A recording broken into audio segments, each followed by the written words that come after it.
আমি আল্লাহ তাদের জন্য আসমান থেকে কাতারে কাতারে ফেরেশতা নাজিল করি। আরো জোরে বলেন সুবহানাল্লাহ। ফেরেশতারা এসে বলতে থাকে, আল্লাহ তাখাফু, ভয় পেও না, ওয়ালা তাহজানু, চিন্তা করো না, ওয়া আবশিরু বিল জান্নাহ, জান্নাতের সুসংবাদ গ্রহণ করো, আল্লাতী কুনতুম তুআদুন, যে জান্নাতের ওয়াদা স্বয়ং আল্লাহ তোমাদের সাথে করেছেন। আরো জোরে বলেন সুবহানাল্লাহ। এটি হলো আয়াতের সরল অনুবাদ। 2 নম্বরে কোন আয়াতের তাফসীর জানতে হলে আপনাকে জানতে হবে ওই আয়াতের শানে নুজুল, কোন প্রেক্ষাপটে আল্লাহ রাব্বুল আলামিন আয়াতখানা নবীজির কাছে নাজিল করেছিলেন। যদি আপনি আমি জানতে পারি, এই আয়াতের মূল আলোচনা আপনার আমার কাছে স্পষ্ট আয়নার মতো ক্লিয়ার হয়ে যাবে। জোরে বলেন সুবহানাল্লাহ। সুতরাং চলুন আমরা তাফসীর থেকে জেনে আসি সূরা হামিম আস-সিজদা 30 নম্বর আয়াতখানা নবীজির কাছে কোন প্রেক্ষাপটে আল্লাহ তাআলা অবতীর্ণ করেছিলেন। আমার ভাইরা, মক্কায় এই আয়াতটি একটি নির্দিষ্ট পরিবারকে জান্নাতের সুসংবাদ দিয়ে আল্লাহ তাআলা এই আয়াতটি নবীজির কাছে অবতীর্ণ করেছিলেন। জোরে বলেন সুবহানাল্লাহ। সেই পরিবারটির নাম হলো ইয়াসির পরিবার। কি পরিবার? ইয়াসির পরিবার। এই ইয়াসির পরিবার 3 জন সদস্য ছিল। কয়জন? আরো জোরে কয়জন? 3 জন। একজন হলো হযরতে ইয়াসির রাদিয়াল্লাহু তাআলা আনহু, উনার স্ত্রী হযরত সুমাইয়া রাদিয়াল্লাহু তাআলা আনহা। এনাদের 2 জনের একটা পুত্র সন্তান ছিল, বিশিষ্ট সাহাবী, নাম হলো হযরতে আম্মার রাদিয়াল্লাহু তাআলা আনহু। এই 3 জনের একটি পরিবারকে জান্নাতের সুসংবাদ দিয়ে আল্লাহ তাআলা সূরা হামিম আস-সিজদা 30 নম্বর আয়াতটা মক্কায় নবীজির কাছে অবতীর্ণ করেছিলেন। জোরে বলেন সুবহানাল্লাহ। আরো জোরে বলেন সুবহানাল্লাহ। আসুন, কোন প্রেক্ষাপটে আয়াতটা নাজিল হয়েছিল, কেন আল্লাহ সুবহানাহু ওয়া তাআলা একটি পরিবারের সাথে কি ঘটনা ঘটেছিল যে তাদের জন্য জান্নাতের সুসংবাদ দেওয়া হয়েছিল। সম্মানিত ভাইয়েরা আমার, আল্লাহর নবী, বিশ্ব নবী জনাব মুহাম্মদুর রাসূলুল্লাহ সাল্লাল্লাহু আলাইহি ওয়াসাল্লাম যখন আল্লাহ রাব্বুল আলামিনের পক্ষ থেকে নবুয়ত পেলেন, রিসালাত পেলেন, আল্লাহ রাব্বুল আলামিন বলে দিলেন, হে আমার রাসূল, যে কোরআন আমি আপনাকে দিয়েছি, এই কোরআন দিয়ে মানুষের কাছে আপনি দাওয়াতি কাজ করেন, কালেমার দাওয়াত দেন। আল্লাহ নবী যখন কালেমার দাওয়াত দেওয়া শুরু করলেন, ঠিক সেই সময় আল্লাহর নবী, বিশ্ব নবী জনাব মুহাম্মদ রাসূলুল্লাহ সাল্লাল্লাহু আলাইহি ওয়াসাল্লামের বিরুদ্ধে আবু জেহেল, আবু লাহাব, উতবা, শাইবা, ওয়ালিদ ইবনে মুগিরা এরা খেপে গেল। ওরা চিন্তা করলো, দিন দিন আমাদের দল ত্যাগ করে যেভাবে মানুষগুলো মুহাম্মাদের দলে ভিড়তেছে, যদি অতি শীঘ্রই এভাবে চলতে থাকে, আমি আবু জেহেল, আমার নেতৃত্ব, আমার কর্তৃত্ব, আমার চেয়ার মক্কার জমিনে আর থাকবে না, আমার চেয়ার থাকবে না। যেভাবে মুহাম্মাদের দলে মানুষগুলো চলে যেতেছে, আমার চেয়ার মক্কার জমিনে থাকবে না। সুতরাং মুহাম্মাদের আন্দোলনে বাধা দাও। গভীর মনোযোগ দিবেন আমার দিনী ভাইয়েরা, আমার বাজিরা। আজকে গোটা পৃথিবীতে নাস্তিক, বেঈমানেরা, কোরআন বিরোধীরা, ইসলাম বিরোধীরা, জালেম শাসকেরা, ওরাও জানে দিন দিন আলেম ওলামার যে জনপ্রিয়তা বাড়তেছে, আলেম ওলামার আন্দোলনে যদি, ইসলামী আন্দোলনে যদি বাধা প্রদান না করা হয়, অতি শীঘ্রই আমাদের চেয়ার চলে যাবে। এজন্য চেয়ার বাঁচানোর জন্য ইসলামের পক্ষের মানুষগুলোর হাতে হ্যান্ডকাপ পরায়া, জেলখানার ভিতরে ঢুকায়া, ফাঁসির কাস্তে ঝুলিয়ে পৃথিবীর জমিন থেকে বিদায় করার ষড়যন্ত্র করছে। কথা বলেন ঠিক কিনা? উদ্দেশ্য একটাই, ভয় একটাই, নেতাগিরি থাকবে না, চেয়ার থাকবে না, এই চিন্তা করে তারা ইসলামের বিরুদ্ধে অবস্থান করে। কথা বলেন ঠিক না বেটি? সম্মানিত ভাইয়েরা আমার, আল্লাহর নবী যেখানে দাওয়াত দেয় সেখানে নির্যাতন, যেখানে সাহাবা একরাম দাওয়াত দেয় সেখানেই নির্যাতন, অত্যাচার। আল্লাহর নবী, বিশ্ব নবীর কাছে কালিমার দাওয়াত পেয়ে প্রাথমিক পর্যায়ে যারা ইসলাম কবুল করেছিলেন তাদের মধ্যে অন্যতম হলো এই ইয়াসির পরিবারের প্রথম সদস্য হযরতে আম্মার রাদিয়াল্লাহু তাআলা আনহু। সুবহানাল্লাহ বলেন।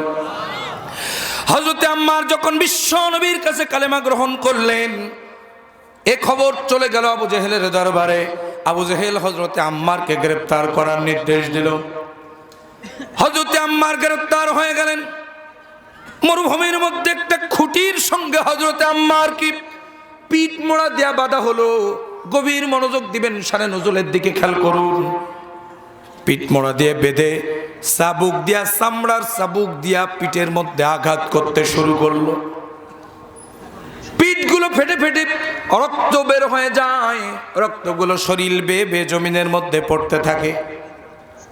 আবু জেহেল বলে, আম্মার এখনো সময় আছে, কালেমা ছেড়ে দে, ইসলাম পরিত্যাগ কর, মুহাম্মদ সাল্লাল্লাহু আলাইহি ওয়াসাল্লামের দল ত্যাগ কর, তাহলে তোকে ছেড়ে দেওয়া হবে। আর যদি তুমি ইসলাম না ছাড়ো, ইসলামী আন্দোলন যদি না ছাড়ো, তাহলে তোমাকে মারতে মারতে পৃথিবীর জমিন থেকে বিদায় করে দেওয়া হবে। আবার তিনি ভাইয়েরা মরুভূমির মধ্যে সেই দিন হযরতে আম্মার রাদিয়াল্লাহু তাআলা হুদাত্তহীন ভাষায় জবাব দিয়েছিলেন, আবু জেহেল শুনে রাখ, একবার যারা কালেমা গ্রহণ করে দেহ ক্ষত বিক্ষত হয়ে গেলেও ওই কালেমা তারা ছাড়তে পারে না। জোরে বলবেন না সুবহানাল্লাহ। আবু জেহেল, তুমি যদি আমাকে মারতে মারতে পৃথিবীর জমিন থেকে বিদায় করে দাও, আমি আম্মার একটি সেকেন্ডের জন্য ইসলামের পথ থেকে এক চুল পরিমাণ দূরে সরে যাব না। জোরে বলেন সুবহানাল্লাহ। এর নাম ঈমান। এর নাম আরো জোরে কান, এর নাম ঈমান।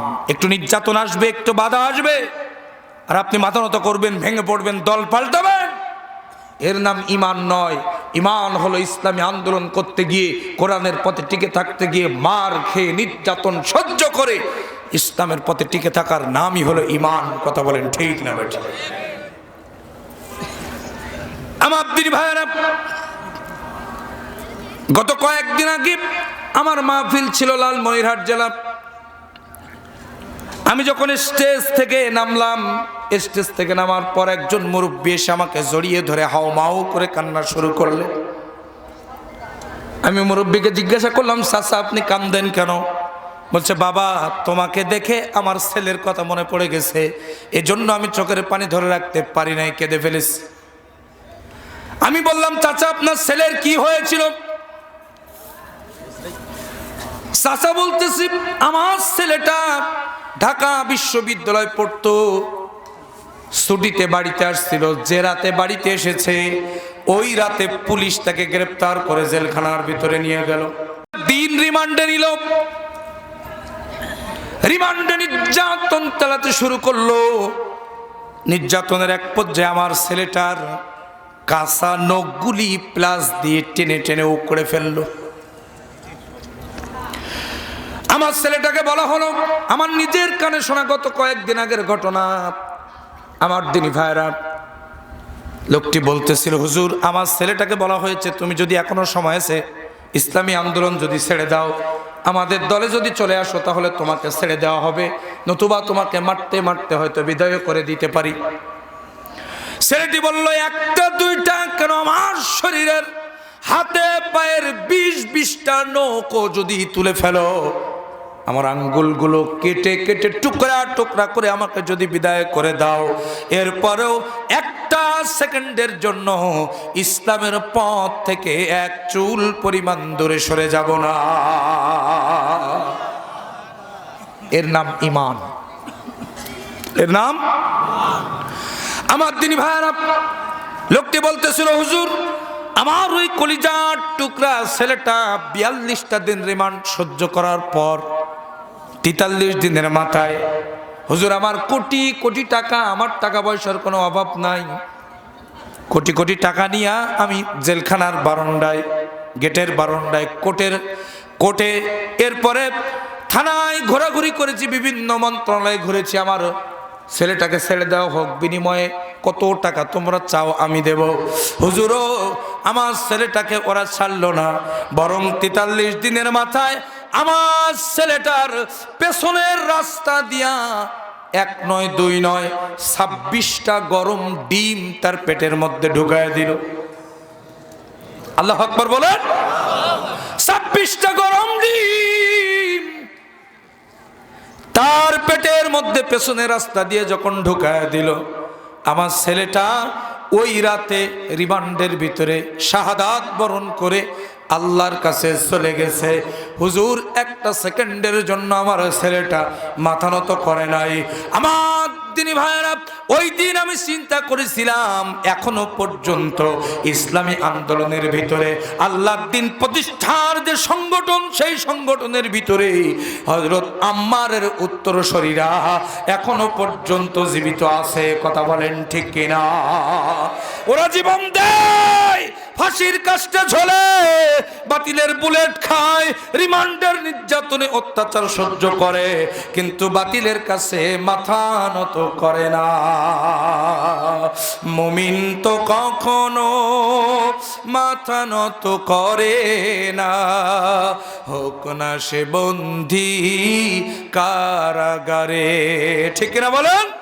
মুমিন তো কখনো মাথা নত করে না, হোক না সে বন্দী কারাগারে।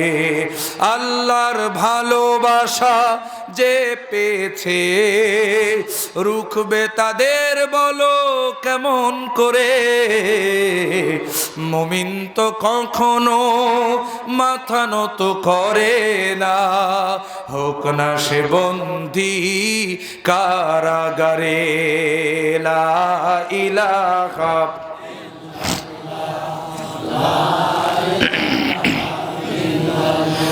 লা ইলাহা ইল্লাল্লাহু মুহাম্মাদুর রাসূলুল্লাহ।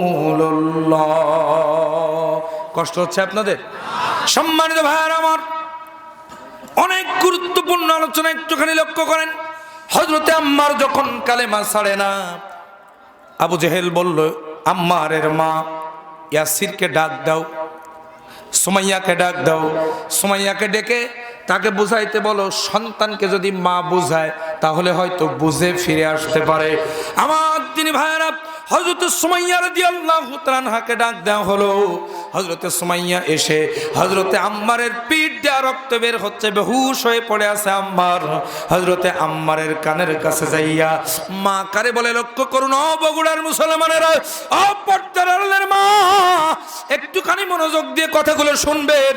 আমার ওই মা সুমাইয়া হযরতে আম্মারের কানের কাছে যাইয়া বলতেছে, বাবা আম্মার, তোমার কাছে সর্বপ্রথম আমি কালেমার দাওয়াত পেয়েছিলাম বাবা। আল্লাহু আকবার বলেন, আরো জোরে বলেন আল্লাহু আকবার। ও বাবা আম্মার, তোমার কাছে সর্বপ্রথম আমি কালেমার দাওয়াত পেয়েছিলাম। বাবা রে, আমি তোমার মা সুমাইয়া তোমাকে হুকুম করলাম, আবু জেহেল যদি তোমাকে মারতে মারতে পৃথিবীর জমিন থেকে বিদায়ও করে দেয়, তবুও আবু জেহেলের নির্যাতনে অতিষ্ঠ হয়ে একটা সেকেন্ডের জন্য আবু জেহেলের দলে কিন্তু যাওয়া যাবে না, ইসলামী আন্দোলন ত্যাগ করা যাবে না। এর নাম মা। কথা বলেন। আজকে বাংলাদেশের প্রত্যেকটা ঘরে ঘরে যদি এরকম করে একজন মা তৈরি হয়ে যেত দিন কায়েমের মিছিলে যাওয়ার জন্য, প্রত্যেকটা ঘর থেকে একজন করে খালিদ বিন ওয়ালিদ, হযরত ওমর তৈরি হয়ে যেত। কথা বলেন ঠিক কিনা? এরকম মা তৈরি হওয়ার দরকার আছে কিনা? আরো জোরে বলেন। হযরত সুমাইয়া বললেন, বাবা আম্মার, আমি তোমার মা তোমাকে হুকুম করছি, আজকে যদি আবু জেহেলের নির্যাতনের ভয়ে তুমি যদি আবু জেহেলের কাছে মাথা নত করো, কিয়ামতের ময়দানে আমি মা আল্লাহর আদালতে তোমার বিরুদ্ধে মামলা দায়ের করব। আল্লাহু আকবার বলেন। আমার দিন ভাইরা, আবু জেহেল বলল, সুমাইয়া তোমাকে ডাকলাম বোঝানোর জন্য, তুমিও দেখতেছো ওই দলে। হযরত সুমাইয়া রাদিয়াল্লাহু আনহা ডাক দিয়ে বলেন, আবু জেহেল, যেই কালেমা গ্রহণ করার কারণে আমার কলিজার টুকরা আম্মার মরুভূমির মধ্যে বেহুশ হয়ে পিঠ দিয়া রক্ত বের হচ্ছে, আমি সুমাইয়া অনেক আগেই ওই কালেমা গ্রহণ করে ইসলামের সুশীতল ছায়াতলে শামিল হয়ে গেছি। ইসলাম হলো চিরদিনের শান্তি সুখের নিশানা, ইসলাম ছাড়া অন্য সবই জাহান্নামের ঠিকানা। কথা বলেন ঠিক কিনা? সবাই বলেন, ইসলাম হলো চিরদিনের শান্তি সুখের নিশানা, ইসলাম ছাড়া অন্য সবই জাহান্নামের ঠিকানা। শান্তির আশায় দেশের মানুষ দৌড়াইতেছে হইয়া বেহুশ, শান্তির আশায় দেশের মানুষ দৌড়াইতেছে হইয়া বেহুশ, মরিচিকার পিছে করে জীবন মরণ সাধনা, ইসলাম ছাড়া অন্য সবই জাহান্নামের ঠিকানা। ইসলাম হলো চিরদিনের শান্তি সুখের নিশানা, ইসলাম ছাড়া অন্য সবই জাহান্নামের ঠিকানা। কথা বলেন ঠিক কিনা?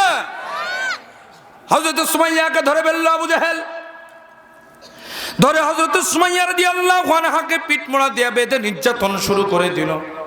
বলল, সুমাইয়া এখনো সময় আছে, কালেমা ছাড়, ইসলামী আন্দোলন পরিত্যাগ কর। হযরত সুমাইয়া ডাক দিয়ে বলছে, আবু জেহেল রে শুনে রাখ, একবার যারা কালেমা গ্রহণ করে, তুই যদি 1000 বার আমাকে হত্যা করিস, আমাকে এক পর্যায়ে হযরত সুমাইয়া রাদিয়াল্লাহু তাআলা আনহার তল পেটে বল্লম দিয়ে আঘাত করে হযরত সুমাইয়া রাদিয়াল্লাহু তাআলা আনহার তল পেট এফোড় ওফোড় করে দিয়েছে। আমার ভাইয়েরা, ফিনকে দিয়া রক্ত বাইর হয়ে গেল, রক্তগুলো জমিনের মধ্যে পড়ে গেল। ইসলামের প্রথম শহীদ হযরত সুমাইয়ার রক্তে মক্কার জমিন লাল হয়ে গেল। হযরত সুমাইয়া রাদিয়াল্লাহু আনহা মরুভূমির মধ্যে বালুর মধ্যে পড়ে গেলেন, রক্তক্ষরণ হয়ে মুহূর্তের ভিতরে কিছুক্ষণের পর হযরত সুমাইয়া রাদিয়াল্লাহু আনহা পৃথিবীর জমিন থেকে বিদায় হয়ে শাহাদাত বরণ করে আল্লাহর কাছে চলে গেছে। চিৎকার দিয়ে বলেন আল্লাহু আকবার। ইমানের পথ কাটায় ভরা, ফুল বিছানো নয়। কথা বলেন, আরো জোরে বলেন। ইমানের পথ কাটায় ভরা, ফুল বিছানো নয়। এ পথে তায়েফ বদর উহুদ বালাকট কারবালা পাড়ি দিতে হয়। ইমানের পথ কাটায় ভরা, ফুল বিছানো নয়। নির্যাতন অত্যাচার সহ্য করবেন, তারপরে জান্নাত। আল্লাহ রাসূল বলেছেন, আল জান্নাতু তাহতা জিলালিস সুয়ুফ, জান্নাত হলো বাতিলের তরবারির ছায়ার নিচে। আপনি কোরআনের রাজ কায়েমের আন্দোলন করবেন, ইসলাম প্রতিষ্ঠার জন্য আন্দোলন করবেন, আল্লাহর জমিনে আল্লাহর দ্বীন কায়েমের জন্য কাজ করবেন। বাতিল আপনাকে ধরবে, নির্যাতন করবে, বাতিলের ওই নির্যাতনে যদি আপনি শাহাদাত বরণ করেন, সেখানেই জান্নাত। তাসবিহর মধ্যে জান্নাত নাই। কথা বলেন ঠিক কিনা? খানকার মধ্যে জান্নাত নেই। মসজিদের কোনায় বসে বসে তাসবিহ টিপবেন, এদিকে আলেমদের ফাঁসি হয়ে যাবে, আলেমরা জেলখানার ভিতরে ধুকে ধুকে মরবে, শিক্ষা ব্যবস্থায় নাস্তিক্যবাদী শিক্ষা নীতি প্রণয়ন করা হবে, আর তুমি বসে বসে তাসবিহ গুনবা, ওই তাসবিহ তোমাকে জাহান্নামে নিয়ে যাবে। কথা বলেন না কেন? অন্যায় যে করে আর অন্যায় যে সহে, দুজনে সমান পাপী। কথা বলেন। সম্মানিত ভাইয়েরা আমার, জান্নাত কিন্তু সোজা নয়। আবু জেহেল বলল, এ আম্মারের পিতা হযরত ইয়াসিরকে ডাক দাও। ইয়াসির রাদিয়াল্লাহু আনহুকে ডাক দেওয়া হলো। তাকায় দেখো, তোমার ছেলে কালেমা গ্রহণ করার কারণে প্রায় শহীদ, প্রায় মৃত, আর তোমার স্ত্রী অলরেডি পৃথিবীর জমিন থেকে আমরা তাকে হত্যা করেছি। এখনো তোমার ছেলেকে বোঝাও, তোমরা ফিরে আসো, নতুবা তোমাদেরকেও একই অবস্থা করা হবে। হযরত ইয়াসির রাদিয়াল্লাহু তাআলা কি জবাব দিলেন? হযরত ইয়াসির বললেন, আবু জেহেল, যেই কালিমা গ্রহণ করার কারণে আমার কলিজার টুকরা সন্তান আম্মার পিঠ দিয়ে রক্ত বের হচ্ছে, মরুভূমির মধ্যে বেহুশ, যে কালেমা গ্রহণ করার কারণে আমার প্রিয়তমা স্ত্রী হযরত সুমাইয়া পৃথিবীর জমিন থেকে শাহাদাত বরণ করেছে। আবু জেহেল রে শুনে রাখ, ওই কালেমা আমি অনেক আগেই গ্রহণ করে ইসলামের শশীতল ছায়াতলে ঐক্যবদ্ধ হয়ে গেছি। জোরে বলেন সুবহানাল্লাহ। আবু জেহেল ধরে বলল হযরত ইয়াসির রাদিয়াল্লাহু আনহুকে, কি কায়দায় হযরত ইয়াসির রাদিয়াল্লাহু আনহুকে হত্যা করলো, শহীদ করলো, একটুখানি লক্ষ্য করুন। হযরত ইয়াসির রাদিয়াল্লাহু আনহু ডান পায়ে একটা দড়ি বাঁধলো, বাম পায়ে আর একটা দড়ি বাঁধলো। ডান পায়ের দড়িটা ডান পাশে একটা উটের পায়, বাম পায়ের দড়িটা বাম পাশে একটা উটের পায়, দুই দিকের দুইটা উট বেঁধে পায়ে বেঁধে দড়ি বেঁধে দিল। আমার দিনী ভাইরা, এবার দুই দিক দিয়ে দুইটা তাজা উট যখন ছোটায় দিয়েছে, তল্লা বাঁশের মতো একটা বাঁশ কোড়াল দিয়ে চিরে যেমন দুই ভাগ করে দুই দিক দিয়ে টান দিলে যেমন ঠাস ঠাস করে বাঁশটা ফেড়ে দ্বিখণ্ডিত হয়ে যায়, হযরত ইয়াসির আল্লাহর গোলাম এভাবে করে চিরে দ্বিখণ্ডিত হয়ে শহীদ হয়ে আল্লাহর কাছে চলে গেছে, তবুও বাতিলের কাছে মাথা নত করে নাই। জোরে কান সুবহানাল্লাহ। আমার দিন ভাইয়ের, আমার বাজিরা, আমরা আজকের মাহফিল থেকে একটা কথা তত্ত্বহীন ভাষায় বলতে চাই, আমরাও সেই ইয়াসিরের জাত। কথা বলেন, কথা বলেন। ঘুম আসতেছে আপনাদের, দোয়া করে দেব। জোরে বলেন একটু কথা, ঠিক কি না? আমরাও সেই আম্মার রাদিয়াল্লাহু আনহুর জাত, আমরাও সেই সুমাইয়ার রুহানি সন্তান। সুতরাং আল্লাহর জমিনে আল্লাহ দ্বীন প্রতিষ্ঠার আন্দোলন করতে গিয়ে আমাদেরকেও যদি আম্মারের মতো, সুমাইয়ার মতো, ইয়াসিরের মতো রক্ত ঝরাতে হয়, আমরাও তাজা রক্তে জমিনে ঢেলে দিতে রাজি আছি। তবুও কোরআনের পথ থেকে দূরে সরে যাব না, যাব না, যাব না। রাজি আছেন কারা কারা? দুই হাত উঁচু করে আল্লাহকে দেখা।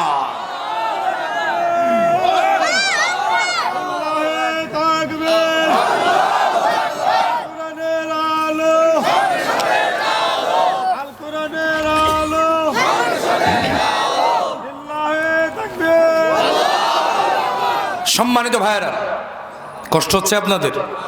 গভীর মনোযোগ দিবেন। যে সময় অলরেডি দুজন শাহাদাত বরণ করেছে, একজন প্রায় শহীদ, আল্লাহর নবী, বিশ্ব নবী জনাবে মুহাম্মদ রাসূলুল্লাহ সাল্লাল্লাহু আলাইহি ওয়াসাল্লাম ঠিক এই প্রেক্ষাপটে কাবা শরীফের ছায়ায় বসে আরাম ফরমাচ্ছিলেন। আল্লাহর নবী চাদর মুড়ি দিয়ে বসেছিলেন। জোরে কোন সুবহানাল্লাহ। একজন সাহাবী এসে বললেন, ইয়া রাসূলুল্লাহ, ইসলাম কবুল করার কারণে অলরেডি মক্কার জমিনে দুইজন শাহাদাত বরণ করেছে, আপনার সাহাবী আম্মার প্রায় শহীদ হওয়ার পথে। ইয়া রাসূলুল্লাহ, ইয়া হাবিবাল্লাহ, মক্কার অবস্থা ভালো না, মক্কা রক্তাক্ত হয়ে গেছে, কঠিন অবস্থা হয়ে গেছে। আল্লাহর নবী, বিশ্ব নবী বসা ছিলেন। বসা থেকে আমার নবীজি উঠে দাঁড়ায় গেলেন, গায়ের চাদরখানা পড়ে গেল, মোহরে নবুয়ত খানা বের হয়ে গেল। আল্লাহর নবী, বিশ্ব নবী উঠে দাঁড়িয়ে একবার সামনে একবার পেছনে কাবা চত্বরে হাঁটাহাঁটি করতেছিলেন, হাঁটাহাঁটি করতেছিলেন। আমার নবীজি পরেশান হয়ে গেছেন, শরীরের ঘাম, সমস্ত লোমকূপ দিয়ে ঘামগুলো বের হয়ে গেছে। আল্লাহর নবী চিৎকার দিয়ে কান্না করে উঠলেন, চোখের পানি ছেড়ে দিলেন।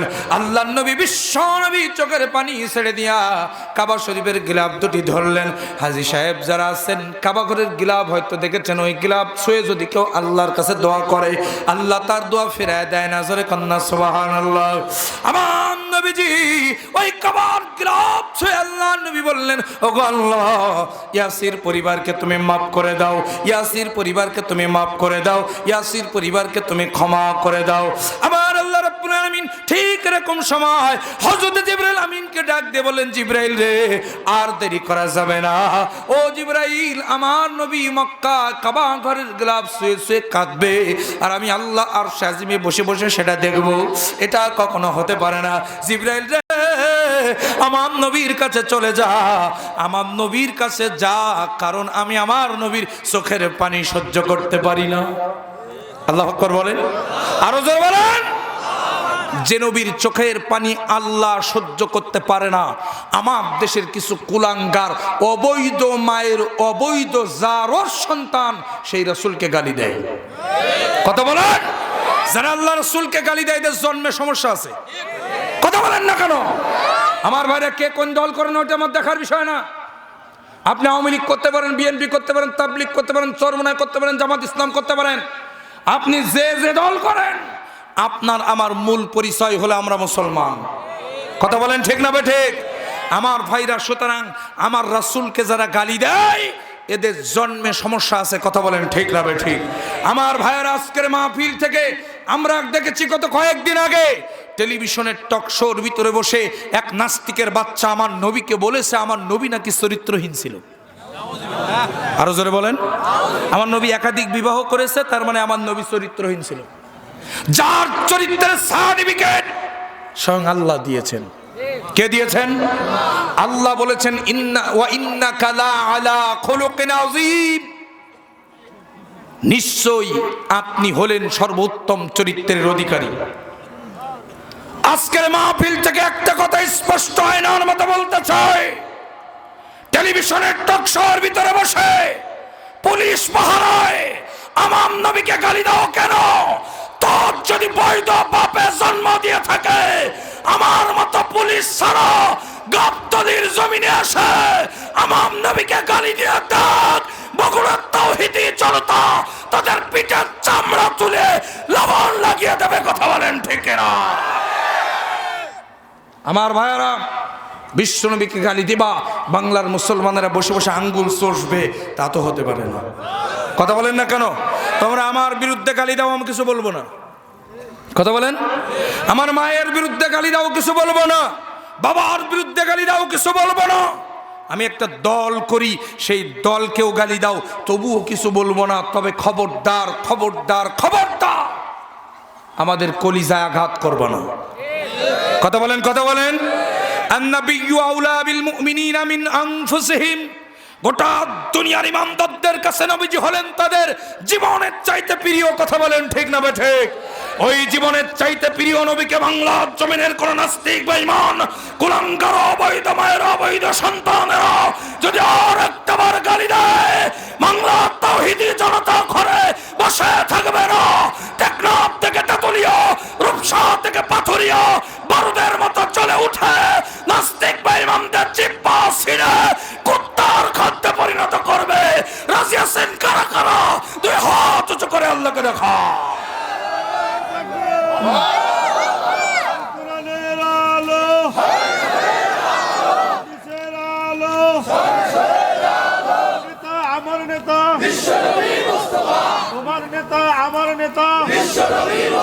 আমার ভাইয়েরা, আমার ভাইরা, কষ্ট হচ্ছে আপনাদের?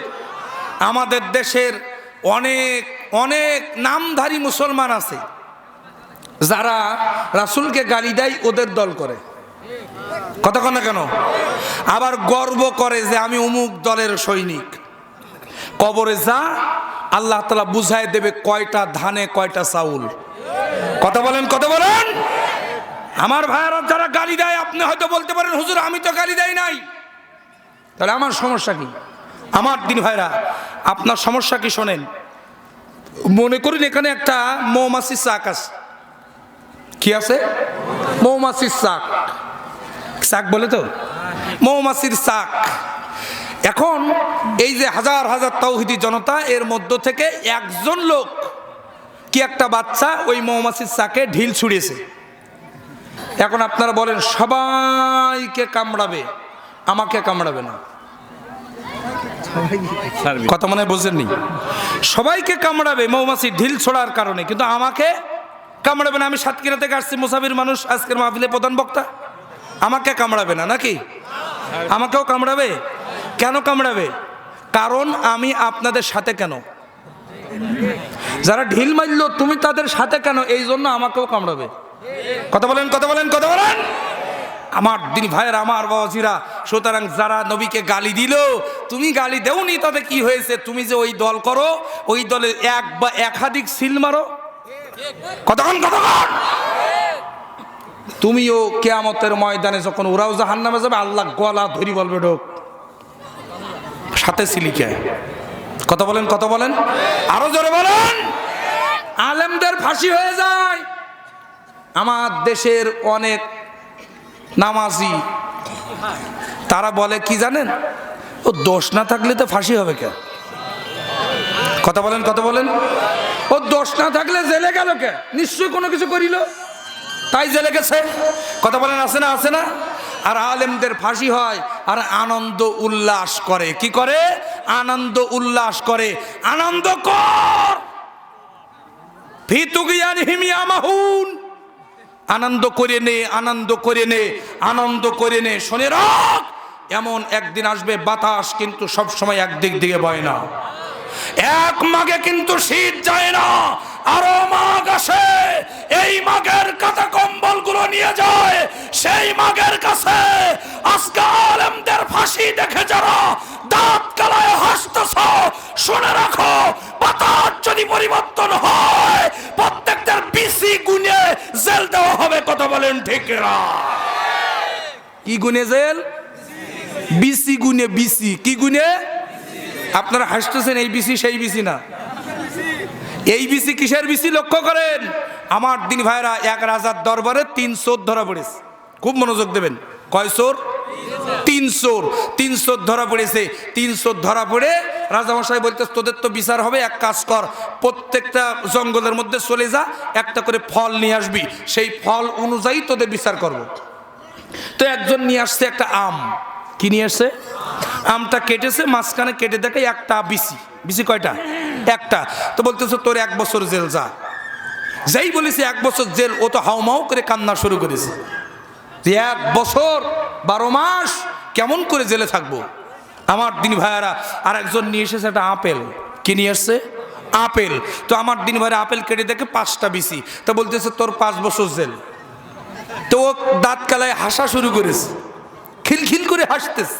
তো বলতেছে যে 1 বছর জেল হলো যার, সে হাসে না, কান্দে। তোর 5 বছর জেল হলো, তোর তো আরো বেশি কান্দার কথা। তা তুই এত কান্দতেছিস কেন, হাসতেছিস কেন, কান্দতেছিস না কেন? বলতে আমি কান্দতেছি না একটাই কারণ, আমার পরে বিসি একটাই, একটা গুণে একটা বিসি দিয়ে 1 বছর জেল। আমার বিসি হয়েছে 5টা, বিসি গুণে 5 বছর জেল। আমার পরে যে লোকটা এসেছে, যে ফল নিয়ে এসেছে, বিসি গুণে যদি জেল হয়, তো আমার পরে যে এসেছে ও নিয়ে এসেছে তরমুজ। কি আনছে?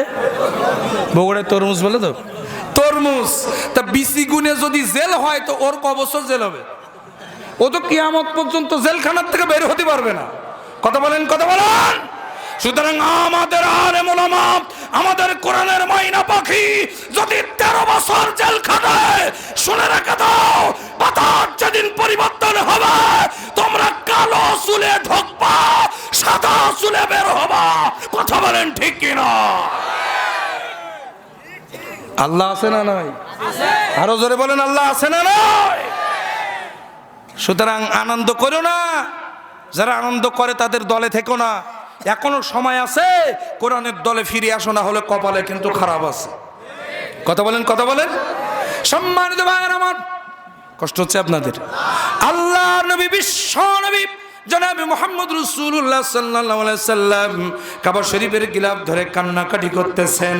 এমন সময় আল্লাহ রাব্বুল আলামিন বলেন, জিবরাইল রে, যাও যাও যাও, ও জিবরাইল, আর দেরি করা যাবে না। আমার নবীজির কাছে সূরা হামিমাস সিজদার 30 নম্বর আয়াতখানা নাজিল করে দাও। জিবরাইল আমিন এসে বললেন, ইয়া রাসূলুল্লাহ, ইয়া হাবিবাল্লাহ, আল্লাহ রাব্বুল আলামিন জানিয়ে দিয়েছেন, ইন্নাল্লাযীনা ক্বালু রাব্বুনাল্লাহু সুম্মাস্তাকামু তাতানাজ্জালু আলাইহিমুল মালাইকা। আরো জোরে বলেন আল্লাহু আকবার। আল্লাহ রাব্বুল আলামিন বলছেন, নগো আমার হাবিব, আপনি মন খারাপ করবেন না।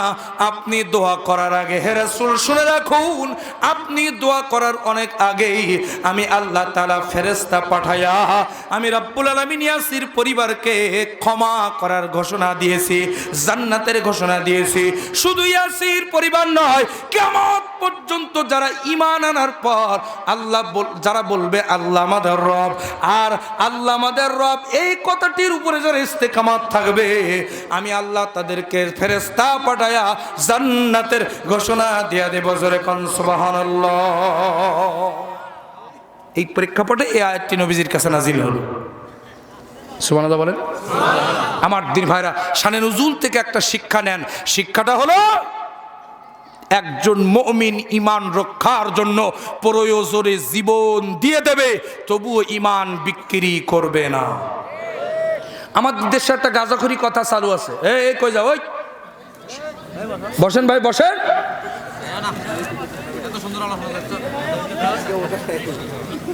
পেশাব লাগলে করে এসে আবার বসবেন, আর পেশাবের নাম করে উঠে চলে যাবেন না, এমন দোয়া করে দেবো পেশাব শুরু হবে তা বন্ধ হবে না, মনে থাকে যেন। হুজুরা কিন্তু সব পারে, কথা বলেন। আমার দিন ভাইয়ারা, আমাদের দেশে একটা কথা চালু আছে, জীবন বাঁচানো ফরজ। জীবন বাঁচানো ফরজ, এই কথাটা ডাহা মিথ্যা কথা না। প্রয়োজনে জীবন দেওয়া ফরজ, তবুও ঈমান বিক্রি করা যাবে না। কথা বলেন, কথা বলেন। আমার দিনভার এই প্রেক্ষাপটে আল্লাহ রাব্বুল আলামিন হাবিবের কাছে আয়াতখানা নবীজির কাছে নাজিল হয়ে গেল। জোরে বলেন সুবহানাল্লাহ। চলুন আমরা এবার তাফসিরে যাব। আমার দিন ভাইয়েরা, কষ্ট হচ্ছে না তো আপনাদের? গভীর মনোযোগ দিয়ে কথাগুলো শোনার চেষ্টা করবেন, নাকি মনোজাত করে দেবো? চলবে চলবে, জোরে বলেন চলবে। দেখি তো শেষ মোনাজাত পর্যন্ত কারা কারা থাকতে রাজি আছেন? দুই হাত তুলে আল্লাহকে দেখান। লিল্লাহে তাকবীর। হাত নামান, মানে ওয়াসলে চলুক, বক্তা মরে মরুক, নাকি বলেন? আমার গতকাল মাহফিল ছিল নীলফামারী জল ঢাকা। আমার দিন ভাইরা, আগামীকাল আবার মাহফিল সাতক্ষীরা। মানে চলতেছে আপনাদের দোয়ায়। শারীরিকভাবে অনেক অসুস্থতা ফিল করতেছিলাম। আমার শ্রদ্ধাভাজন ভাই, আমার প্রিয় বন্ধুবর, আপনাদের এলাকার কৃতি সন্তান, আমার প্রিয় ভাই আজিজুল ইসলাম রনি, ওনার বাসায় আমি এসেছিলাম। অনেক টায়ার্ড, ক্লান্ত লাগতেছিল। তো আলহামদুলিল্লাহ আপনাদেরকে দেখে আল্লাহ তাআলা সমস্ত ক্লান্তি দূর করে দিয়েছেন। এটা হলো কোরআনের মুজিজা। সুবহানাল্লাহ বলবেন না? সুতরাং আমি এত কষ্ট করে যদি কথা বলতে পারি, আপনারা বসে আছেন না, আমার দিকে তাকায় দেখেন, শুধু ঘামতেস আমার দিন ভাইরা, তাহলে আপনারা একটু কষ্ট করে শুনতে রাজি আছেন না? আজকের আলোচনা হতে পারে আমাদের জীবনের শেষ আলোচনা, কথা বলেন। আজকের মাহফিল হয়ে যেতে পারে আমাদের জীবনের শেষ মাহফিল। হয়তো আপনারা শুনতে পাবেন আগামীকাল মাওলানা আফজাল হোসাইন জিহাদি মাহফিল করে বাড়িতে যাওয়ার পথে রোড অ্যাক্সিডেন্টে পৃথিবীর জমিন থেকে বিদায় হয়ে গেছে। হতে পারে কি পারে না? জোরে বলেন। এবং আজকের এই মাহফিল আপনার আমার জীবনের জন্য নাজাতের ওসিলা হয়ে যেতে পারে। সুতরাং গভীর মনোযোগ দিয়ে শুনবেন। আমি বেশি সময় আপনাদেরকে কষ্ট দিব না, মোটামুটি একটা পয়েন্টে যে আমরা আলোচনা শেষ করবো ইনশাআল্লাহ। আমার দিনী ভাইরা, আসুন আমরা তাফসিরের ভিতরে যাই। আল্লাহ রাব্বুল আলামিন বলছেন, দুইটি সত্য যারা পালন করতে পারবে। কয়টা? আরো জোরে বলেন। সবাই হাত তোলেন, সবাই হাত তোলেন, সবাই সবাই দেখেন তো কে হাত তোলেনি, দেখেন সবাই বলেন কয়টা? আরো জোরে, বগুড়ার মানুষের মতন বলেন, জোরে বলেন কয়টা? আরো জোরে। বগুড়ার ছেলে মুশফিকুর রহিম নাকি? হ্যাঁ হ্যাঁ, আজকের যে খেলাটা খেলেছে বাবা, বরিশালকে একাই জিতাইছে। তো বগুড়ার ছেলে মুশফিকুর রহিম যখন একটা 6 মারে, তখন এসকো আসে না শরীরের মধ্যে? আর তো আপনারা যে চিল্লানি দেন 5 জন 10 জনে, তার কোন রকম চিল্লানিও তো আজকের মাহফিলে এতটা লোক দিতে পারতেছেন না। আমাদের সবচেয়ে বড় আওয়াজটা হবে কোরআনের জন্য, কথা বলেন। আরো জোরে বলেন। আমার দিন ভরা গভীর মনোযোগ দিবেন। কয়টা সত্য? দুইটা সত্য যদি কেউ পালন করতে পারে, তাহলে আল্লাহ তাআলা বলছেন, আমি তাদের জন্য আসমান থেকে কাতারে কাতারে ফেরেশতা নাজিল করব। এক নাম্বার সত্য হলো ইন্নাল্লাযীনা ক্বালু রাব্বুনাল্লাহ। এক নাম্বার সত্য হলো আল্লাহ আমাদের রব। একটা আওয়াজ করে বলেন তো, আমাদের রব কে? আরো জোরে বলতে হবে, আমাদের রব কে? আল্লাহ আমার রব, এই রবই আমার সব। বলেন, আল্লাহ আমার রব, এই রবই আমার দমে দমে তনু মনে তারি অনুভব। আল্লাহ আমার রব, এই রবই আমার সব। আল্লাহ আমার রব, এই রবই আমার। তোমার দুনিয়াতে আমি যেদিকে তাকাই, অথই নেয়ামাতে ডুবে আছি সবাই। আল্লাহু আকবার। তোমার দুনিয়াতে আমি যেদিকে তাকাই অথই নেয়ামাতে ডুবে আছি সবাই। পাক পাখালির গানে শুনি তাসবিহ কলো রব, তাসবিহ কলো রব, আল্লাহ আমার রব, এই রবই আমার সব। বলেন না আমাদের রবকে, আরো জোরে বলেন। আসুন তো এই রব শব্দটা নিয়ে একটু গবেষণা করি। আমার দিন ভাই, আপনার আমার সাথে, আমাদের সাথে, অর্থাৎ মুসলমানদের সাথে, ইমানদারদের সাথে রব শব্দটির একটা গভীর সম্পর্ক রয়েছে। সুবহানাল্লাহ। আমি শুধু কোরআন থেকে একটি একটি করে বলবো, আপনারা শুধু একটু মিলায় নেবেন ইনশাআল্লাহ। সম্মানিত ভাইয়ের আমার, আপনি আমি যখন রূহের জগতে ছিলাম, আলমে আরতে যখন ছিলাম, আল্লাহ রাব্বুল আলামিন সমস্ত রূহকে একত্রিত করে একটা প্রশ্ন করেছিলেন। প্রশ্নটি হচ্ছে আলাস্তু বিরব্বিকুম, আমি কি তোমাদের রব নই? আমার ভাইরা সবাই আমরা ওই দিন একত্রিতভাবে জবাব দিয়েছিলাম ক্বালু বালা, হ্যাঁ আপনি হলেন আমাদের রব। একটু আওয়াজ করে বলুন তো, রূহের জগতে রব আছে না নাই? আরো জোরে বলুন, আছে না নাই? আমার দিনী ভাইরা, এবার যখন আপনি আমি দুনিয়ার জমিনে চলে আসলাম, দুনিয়ার জমিনে আসার পর ওই রবের পরিচয় জানার জন্য মহান আল্লাহ রাব্বুল আলামিন একটা neat and clean, sure and pure, authentic একটা কিতাব নাজিল করেছেন। একটা আওয়াজ দিয়ে বলুন তো, সেই কিতাবের নাম কি? আরো জোরে বলেন, কি নাম? আল্লাহ রাসূল বলেছেন, কোরআন পড়ার অর্থ হলো আল্লাহর সঙ্গে কথা বলা। সুবহানাল্লাহ বলবেন না? এই কোরআনুল কারীমটা আল্লাহ রাব্বুল আলামিন, তার পরিচয় আপনি কোরআনের মধ্যে পেয়ে যাবেন। আর আল্লাহর পরিচয় পেতে হলে কোরআনুল কারীমটা আপনাকে গবেষণা করতে হবে। এই কোরআনুল কারীমটা সর্বপ্রথম রাসূল কারীম সাল্লাল্লাহু আলাইহি ওয়াসাল্লামের কাছে হেরা পর্বতে নাজিল হয়েছিল। আমার দিনী ভাইরা, আমার বাজিরা, সর্বপ্রথম যে আয়াতটা নবীজির কাছে নাজিল হয়েছিল, সেই আয়াতটি ছিল এরকম, সবাই মনোযোগ দিবেন। ইকরা বিসমি রাব্বিকাল্লাযী খলাক, পড়ো তোমার রবের নামে যিনি সৃষ্টি করেছেন। একটু আওয়াজ দিয়ে বলুন তো, কোরআনুল কারীমের নাজিলকৃত প্রথম আয়াতে রব আছে না নাই? আরো জোরে বলেন, আছে না নাই? আমার ভাইরা, এবার যখন আপনি কোরআনুল কারীম তেলাওয়াত করতে যাবেন, কোরআন তেলাওয়াত করতে গিয়া বান্দা যেন তার রবকে ভুলে না যায়, এজন্য আল্লাহ রাব্বুল আলামিন কোরআনুল কারীমের শুরুতে একখানা সূরা দিলেন। সেই সূরাটির নাম হলো সূরা ফাতিহা। আল্লাহ রাব্বুল আলামিন রবের কথাটা প্রথমে স্মরণ করিয়ে দিয়ে বলছেন, আলহামদুলিল্লাহি রাব্বিল আলামিন। পড়েন সবাই, আলহামদুলিল্লাহি রাব্বিল আলামিন। সকল প্রশংসার মালিক কে? আরো জোরে বলেন, সকল প্রশংসা কার?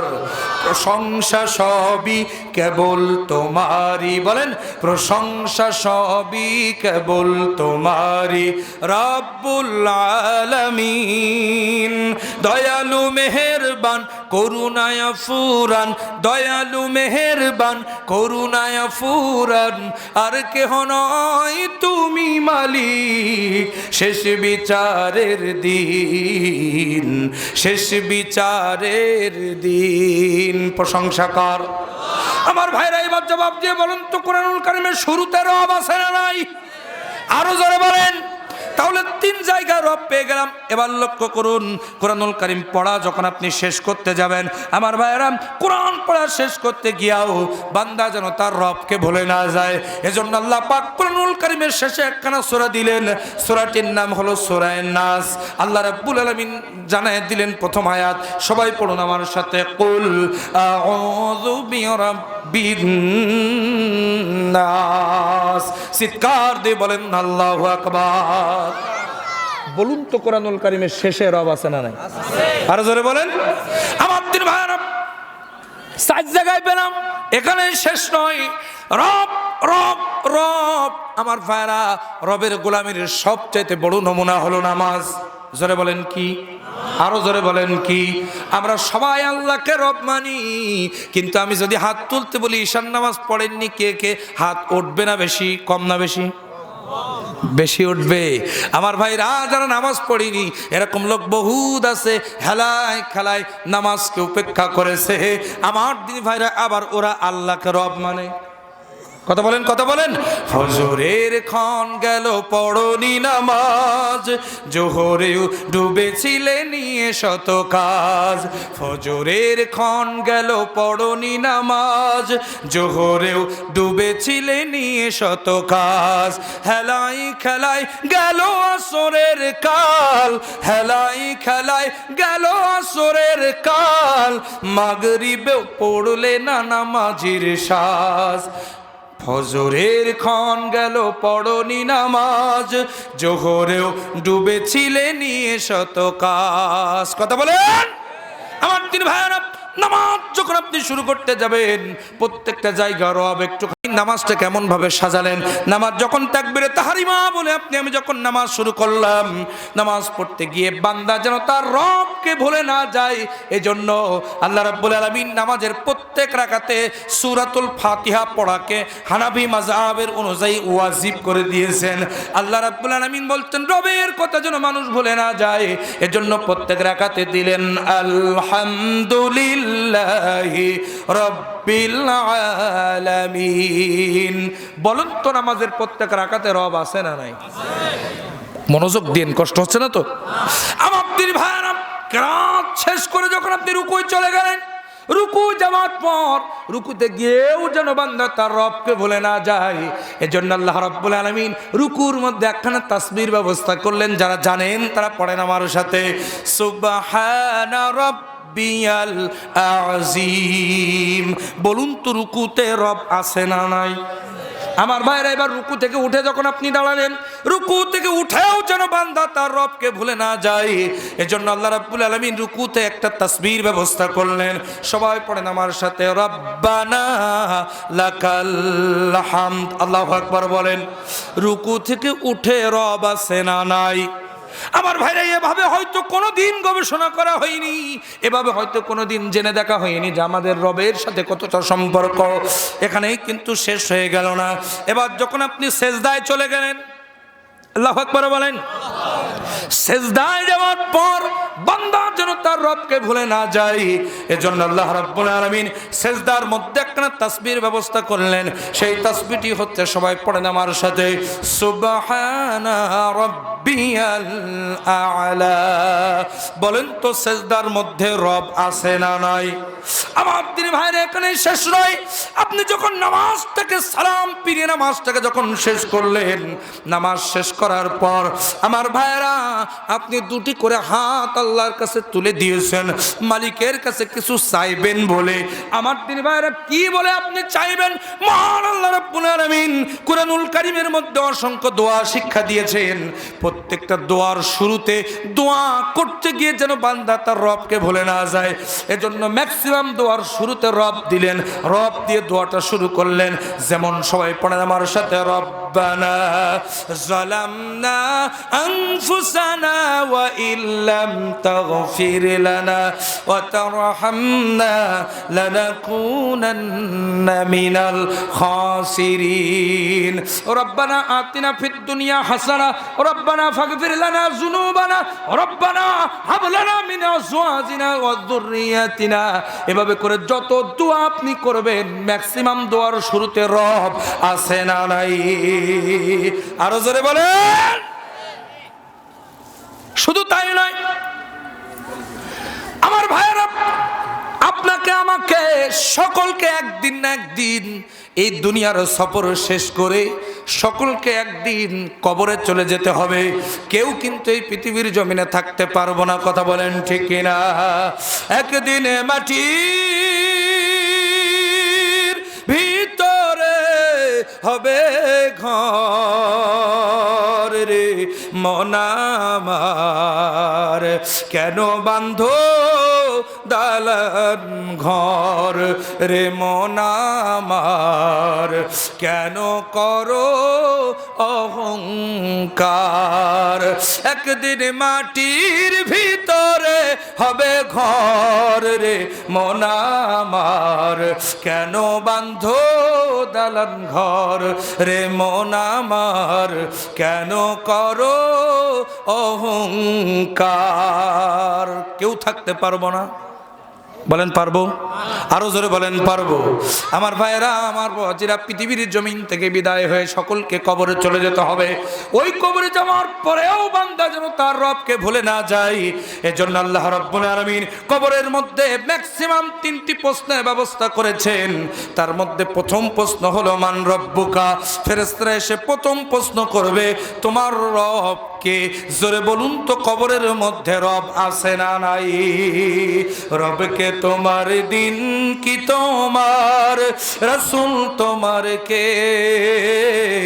ফেরেশতা আসিয়া যখন, সবাই পড়েন, যারা জানেন যারা পড়েন, আর যারা জানেন না তারা ঠোঁট মিলাবেন। আমরা যারা ইসলামী আন্দোলন করি, আল্লাহর জমিনে দিন প্রতিষ্ঠার জন্য চূড়ান্ত শপথ যখন নিয়েছি, আলহামদুলিল্লাহ আমিও শপথ নিয়েছি। চূড়ান্ত শপথ নেওয়ার সময় এই কথাটির উপরে এই আয়াতটি পড়ে তারপরে শপথ গ্রহণ করতে হয়। আল্লাহু আকবার বলেন। আল্লাহ পাক বলছেন, পড়ুন আমার সাথে, কুল ইন্না সালাতি ওয়া নুসুকি ওয়া মাহইয়ায়া ওয়া মামাতি লিল্লাহি রাব্বিল আলামিন। নিশ্চয় আমার নামাজ, কার নামাজ? আল্লাহর না। কার নামাজ? আমাদের নামাজ। কাদের নামাজ? নিশ্চয় আমার নামাজ, আমার কুরবানি, আমার হায়াত থেকে শুরু করে মৃত্যু পর্যন্ত সব কিছু ওই আল্লাহর জন্য নিবেদিত। জোরে কোন সুবহানাল্লাহ। আমার জীবন, বলেন, আমার মরণ, আমার জিন্দেগি, আমার জীবন, আমার মরণ, আমার বান্দেগি, ইলাহি কবুল করো আমার জিন্দেগি, আমার বান্দেগি, আমার জীবন, আমার মরণ, আমার জিন্দেগি। বলুন তো, জীবনের সকল ক্ষেত্রে রব হবেন কে? আল্লাহ। আরো জোরে বলেন। ব্যক্তিগত জীবনের রব হবেন কে? ঘুম আসতেছে আপনাদের, একটু জোরে বলেন। ব্যক্তিগত জীবনের রব হবেন কে? সামাজিক জীবনের রব হবেন কে? পারিবারিক জীবনের রব হবেন কে? রাজনীতির বেলায় রব হবে কে? এই জায়গায় একটু সমস্যা। আমরা সব জায়গায় আল্লাহকে রব মানবো, আর রাজনীতির বেলায় রব মানবো দাদা বাবুদের। কথা বলেন। আমার দেশে অনেকে আল্লাহকে বাদ দিয়ে ভারতকে রব মেনে বসে আছে। কথা বলেন না কেন? দাদা বাবুরা যা বলে তাই। কথা বলেন। আমার দি ভাইরা অনেকে আল্লাহকে বাদ দিয়ে আমেরিকাকে রব মেনে বসে আছে। আমার ভাইরা ওরা মক্কা শরীফে যায়, ওরা মদিনা শরীফে যায়, ওরা ভোটের আগে মাথায় পট্টি বাঁধে, হাতে তসবিহ নেয়, হজ করে, ওমরা করে, মদিনা শরীফের রাসূলের কবরের সামনে যে বলে, হুজুর বাংলাদেশে যে মদিনার সনদ দিয়ে দেশ চালাবো। কথা বলেন, কথা বলেন। যারাই বলে মদিনার সনদ দিয়ে দেশ চালাবো, ওরাই মদিনার থেকে বাংলাদেশের সংসদ ভবনে এসে কোরআনের বিরুদ্ধে আইন পাশ করে। কথা বলেন না কেন ভাইরা? আমার দিন ভাইরা, তোমার রব আল্লাহ না। তোমার রব যদি আল্লাহ হতো, মক্কা শরীফে মদিনা শরীফে যে কথা বলতে, সংসদ ভবনে এসে সেই কাজ করতে। কথা বলেন না কেন? মক্কা শরীফে মদিনা শরীফে হজ ওমরা করে আর বলে আল্লাহ তুমি আমার রব, আর বাংলাদেশে এসে আলেমদের ফাঁসি দেয়। এত আস্তে ঠিক? আরো জোরে বলেন, আরো আস্তে বলেন। আমার দিনী ভাইয়ের, আমার বাবাজিরা, সুতরাং যার রব আল্লাহ হবে তার সব জায়গায় রব আল্লাহ হবে। কথা বলেন ঠিক কিনা? সম্মানিত ভাইয়ের আমার, এক নম্বর সত্য হলো রব হবেন কে? আজকে আমাদের দেশে অনেকেই আল্লাহকে বাদ দিয়া ভণ্ড পীরদেরকে রব মেনে বসে আছে। আরো জোরে, আরো জোরে। আমার দেশে ভণ্ড পীরের দরবার আছে না নাই? কটা আছে? আমার ভাইরা, আজ থেকে 5 বছর আগের গবেষণা, আমার দেশে 48,000 ভণ্ড পীরের মাজার। কত হাজার? আমরা হক্কানি পীরের বিরোধী না, হক্কানি পীরের বিরোধী না, তবে আমার ভাইরা ভণ্ড পীরদের কেউ ছাড়া যাবে না। কথা বলেন না কেন? আমার দেশে ইসলাম বিদায় হয়ে যায়, আর ভণ্ড পীররা ভণ্ড পীরের দরবারে গাঁজা খায় আর বলে হুজুর 10টা টাকা দেন, সন্ধ্যেবেলা মিলাদ দেবো। আমি গেছি, নাম বলার দরকার নেই, এক জায়গায় যাওয়ার পরে বলছে হুজুর আমার 10টা টাকা দেন, সন্ধ্যেবেলা মিলাদ দেবো। আমি বলি তুমি কি মিলাদ দেবো তো আমি জানি। ও গাঁজা কিনে খাবে, কি করবে? গাঁজা কিনে খাবে। চুলও কাটে না, দাড়িও কাটে না, গোবও কাটে না, আর শরীরের অন্যান্য পশম তো বললাম না। আছে না নাই? আছে না নাই? আবার ওরা গান গায় কি জানেন?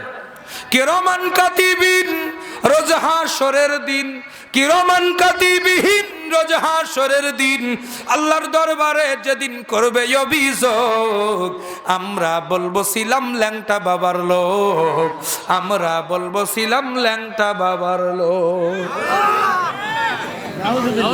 বলে দেখিস ফেরেশতারা বোঝাই দেবে কটা ধানে কটা চাও।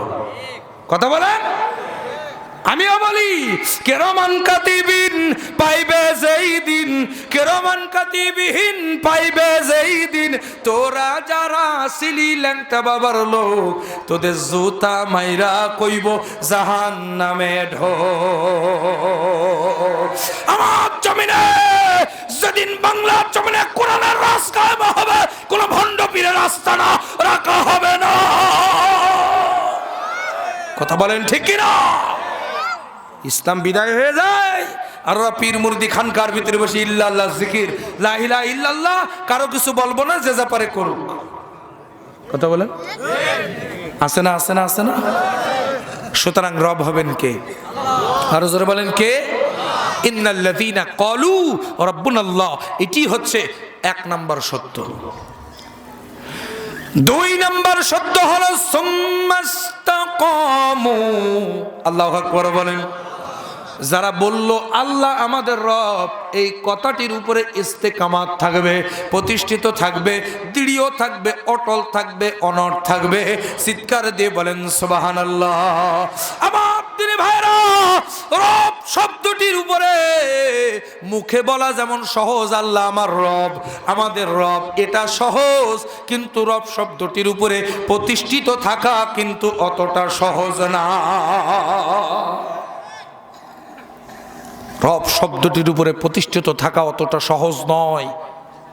রব শব্দটির উপরে প্রতিষ্ঠিত থাকতে গেলে হযরত বেলালের মতো আপনার পিঠের চামড়া তুলে ফেলা হবে, হযরত খুবাইবের মতো ফাঁসির কাস্টে ঝোলানো হবে, হযরত খাব্বাবের মতো আগুনের রড গরম করে পিঠের মধ্যে ঢুকিয়ে দেওয়া হবে।